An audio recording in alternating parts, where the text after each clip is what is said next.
की चाळीसगावला येणाऱ्या काळात एक मोठी इकॉनॉमी आणण्यासाठी प्रयत्नशील राहायचंय. आज आर्थिक राजधानीमध्ये वर्ल्ड इकॉनॉमिक फोरम मध्ये चाळीसगावचं नाव आज इथं लिहिलं जातंय की आज या दावोसमध्ये जर सगळ्यात मोठा जर गाजावाजा कोणाचा असेल, भारताच्या या मुख्यमंत्र्यांपैकी एक मुख्यमंत्री देवेंद्रजी फडणवीस आज या दावोसमध्ये चारही बाजूने त्यांचं नाव घुमताना दिसतंय की चाळीसगावमध्ये एवढे मोठे प्रकल्प येतील की कितीवर किती शून्य जर म्हटलं तर बऱ्याच लोकांचं गणित चुकेल. नमस्कार. खरं तर मी आज आहे जे इंडियाचं आज नाव दिसतंय, भारताचं नाव दिसतंय, तो भारताचा स्वाभिमानाचा झेंडा फडकताना दिसतोय. हा झेंडा फडकतोय दावोस येथे वर्ल्ड इकॉनॉमिक फोरमच्या इंडियाच्या पॅव्हिलियनचं. खरं तर मोदींच्या नेतृत्वाखाली देश प्रगती करतोय आणि आज या दावोसमध्ये स्वित्झर्लंडमध्ये जगभरातील मोठमोठ्या कंपनीज, सीईओज, फायनान्सर्स, बँकर्स यासोबत अगदी राष्ट्राचे अध्यक्ष पुतीन पासून तर सगळे डोनाल्ड ट्रम्प पासून तर बरीचशी लोक या दावोसच्या त्या कॉन्फरन्समध्ये सहभागी झाले. आणि विशेष आनंद या गोष्टीचा आहे की आज या दावोसमध्ये जर सगळ्यात मोठा जर गाजावाजा कोणाचा असेल, भारताच्या या मुख्यमंत्र्यांपैकी एक मुख्यमंत्री देवेंद्रजी फडणवीस आज या दावोसमध्ये चारही बाजूने त्यांचं नाव घुमताना दिसतंय की महाराष्ट्रामध्ये एवढ्या ट्रिलियन इकॉनॉमीची आपल्याला गरज आहे.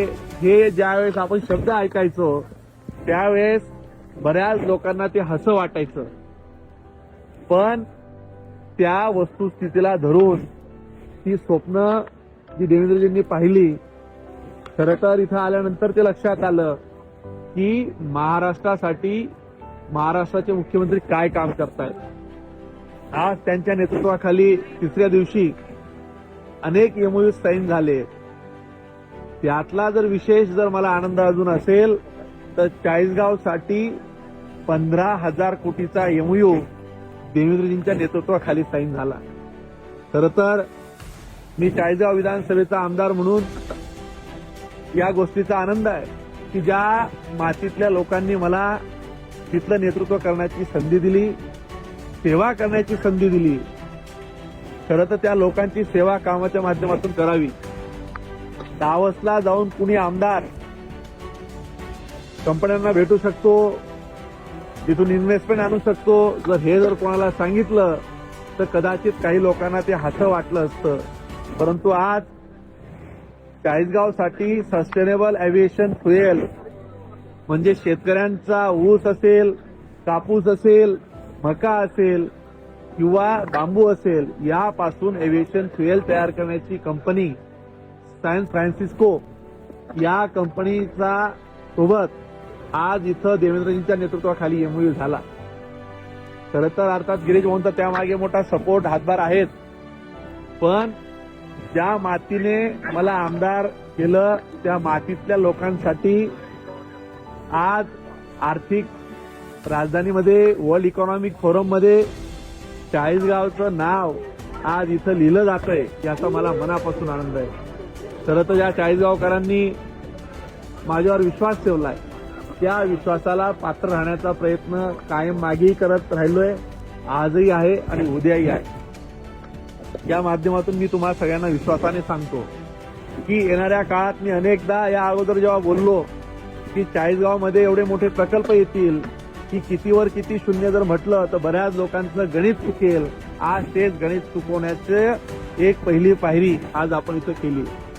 ही वस्तुस्थिती आहे. हा एमओयू म्हणजे काय फायनल डॉक्युमेंट नसतं, ही अशी अनेक लोक चर्चा करतात, पण मी तुम्हाला सांगतो ती फक्त सुरुवात आहे. पुढच्या काळात जापान असेल, अमेरिका असेल, बऱ्याचशा देशांमध्ये जाऊन तिथल्या प्रमुख लोकांना भेटून, इन्व्हेस्टर लोकांना भेटून माझं व्यक्तिशः ठरलंय की चाळीसगावला येणाऱ्या काळात एक मोठी इकॉनॉमी आणण्यासाठी प्रयत्नशील राहायचंय. आणि हा प्रकल्प मला विश्वास आहे चाळीसगावला जर आला तर शेतकऱ्यांसाठी ही क्रांती असेल, तरुणांसाठी क्रांती असणार आहे, अनेक तरुणांना रोजगाराच्या संधी या माध्यमातून निर्माण होणार आहे। आणि आज या दावोसमध्ये आल्यानंतर अनेक लोकांचे जे प्रश्न होते की तिथे जाऊन काय होतं, माझं त्यांनाही म्हणणं असेल की राजकारणाच्या पलीकडे चष्म्यातनं बघितलं पाहिजे।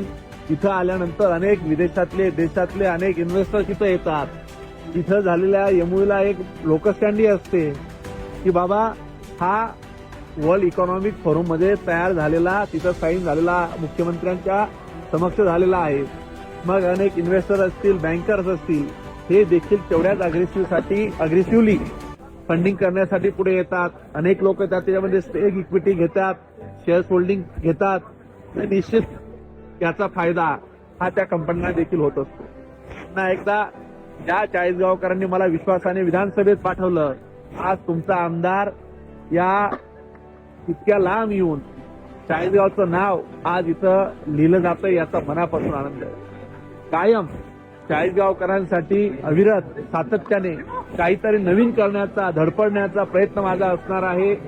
मला तुमच्या सगळ्यांच्या सदिच्छा आशीर्वाद आहेतच, पण आज मनापासून एक आत्मिक समाधान असं आहे की ज्या मातीने आपल्याला एवढं प्रेम दिलंय, त्या मातीचं नाव आज स्वित्झर्लंड सारख्या आज दावोस इथे येऊन त्याचं नाव आज लिहिलं जातंय, तो एमओयू साईन होतोय।